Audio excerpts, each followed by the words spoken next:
किसी ने बड़े कमाल की बात कही है कि ईश्वर का भक्त होने का यह मतलब नहीं है कि तुम गिरोगे नहीं, इसका मतलब यह है कि जब भी तुम गिरोगे वो तुम्हें संभाल लेंगे।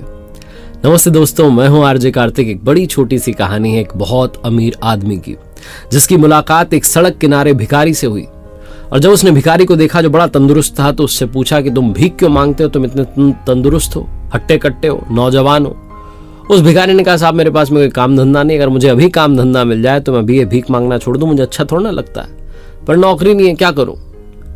उस बहुत अमीर आदमी ने कहा कि मेरे पास में एक बेहतरीन ऑप्शन है, नौकरी से भी अच्छा। भिखारी की आंखों में चमक आ गई, उसने पूछा करना क्या है। उस बहुत अमीर आदमी ने कहा कि तुम मेरे बिजनेस पार्टनर बन जाओ, तुम्हारी जिंदगी संवर जाएगी। भिखारी उसके चरणों में गिर गया, कहने लगा, प्रभु क्या बात करते हो, आप तो प्रभु के भेजे हुए साक्षात दूत मुझे लगते हो, मेरे लिए तो आप ही भगवान हो, ये बताओ करना क्या है। उस अमीर आदमी ने कहा कि सुनो, मेरा एक चावल का प्लांट है, तुम्हें वहां से चावल ला करके यहाँ बाजार में बेचना है, जो मुनाफा होगा बाद में बांट लेंगे। अब भिखारी था तो उसने कहा कि मुझे आप मौका दे रहे हैं, मतलब मुझे कितना परसेंट मिलेगा, 20% मिलेगा, 80 आप रखोगे या आप 90 रखोगे और मुझे 10 दोगे। उस बहुत अमीर आदमी ने उस भिखारी के सर पर हाथ फेरते हुए कहा कि अरे चिंता मत करो, तुम मुझे सिर्फ 10% देना, बाकी का 90% 90% मुनाफा तुम रख लेना, मुझे नहीं चाहिए, बस मैं तुम्हें अवसर देना चाहता हूं। भिखारी फिर से पैरों में पड़ गया, कहने लगा, वाकई में आप ऊपर के वाले के भेजे हुए दूत हो, क्योंकि आप मेरे ऊपर इतना बड़ा उपकार कर रहे हो। बात पक्की रही, 1 महीने के बाद मैं आपको आपका 10% चुका दूंगा, बहुत मेहनत करूंगा, मुझे मौका दिया आपने, धन्यवाद। अगले दिन से चावल के प्लांट से चावल लाता, बेचना शुरू करता और पूरे दिन रात एक कर दिए, बहुत मेहनत की, ईमानदारी से काम किया।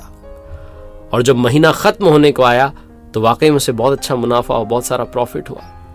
लेकिन जैसे ही वो प्रॉफिट शेयरिंग वाली डेट पास आ रही थी, मुनाफा बांटने की तारीख आ रही थी नजदीक, तो इसको लगने लगा कि 10% भी क्यों दूं, मेहनत मैंने की, इसने किया ही क्या, इसने तो सिर्फ मुझे अवसर दिया है, इस बात का इसे 10% दूं, ये भी बहुत ज्यादा लग रहा है। तो जैसे ही वो दिन आया जिस दिन प्रॉफिट शेयरिंग करनी थी, मुनाफा बांटना था, वो बहुत अमीर आदमी आया और उसने कहा, लाओ साहब मेरा 10%। तो जो भिखारी था, जो बिजनेस पार्टनर बन चुका था, इसने कहा, अरे वो वहां घाटा हो गया, यहाँ घाटा हो गया, और बहुत गरीब सी शक्ल बना ली और बहाने बनाने लगा कि अरे मेरे पास नहीं है, अभी अगले महीने देखेंगे। उस अमीर आदमी ने कहा, मुझे मालूम है मुनाफा हुआ है, प्रॉफिट हुआ है, तो मेरा परसेंटेज देने से कतरा क्यों रहे हो। तो इस भिखारी ने कहा, तुमने किया ही क्या है। बोल पड़ा, इसने कहा, किया ही क्या है, तुमने मुझे मौका दिया, और क्या किया, सारी मेहनत मैंने की, ईमानदारी से काम किया, इसीलिए मुनाफा हुआ है, वरना मुनाफा थोड़ा ना होता। तुम्हें 10% किस बात का दूं, बहुत ज्यादा है।